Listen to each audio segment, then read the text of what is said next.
હતી કે કંચનજંગા એક્સપ્રેસના અંતમાં 2 પાર્સલ અને 1 SLR કોચ લાગેલા હતા। જો ટ્રેનના અંતિમ કોચમાં પણ મુસાફરો સવાર હોત તો પરિસ્થિતિ શું હોત તેની કલ્પના પણ ધ્રુજાવી મૂકે તેવી છે। પણ મુદ્દો એ છે કે આટલો ભયાવહ અકસ્માત સર્જાયો કેવી રીતે? પ્રાથમિક તપાસમાં કેટલીક ચોંકાવનારી વિગતો સામે આવી છે।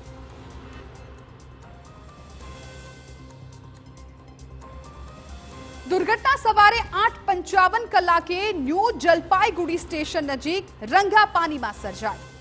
कंचनजंगा एक्सप्रेस ट्रेन सिग्नल न मळवाने लीधे ऊभी रही गई। आ दरमियान ज पाछळ आवी रहेली मालगाड़ी ने कंचनजंगा एक्सप्रेस टक्कर मारी। बे शक्यताओं छे, एक तो मालगाड़ीए सिग्नल जोयुं नहीं अथवा तो सिग्नल में खामी होय मालगाड़ी आगळ वधी अने भयावह अकस्मात सर्जायो। दुर्घटनामां मौतने भेटेला लोकोने 10 लाख रूपियानी अने घायलोने 2.50 लाख रूपियानी सहायनी जाहेरात करी देवाई छे। दुर्घटनामां मालगाड़ीना लोको पायलोट, आसिस्टंट लोको पायलोट अने कंचनजंगा एक्सप्रेसना गार्डनुं पण मौत थई गयुं छे।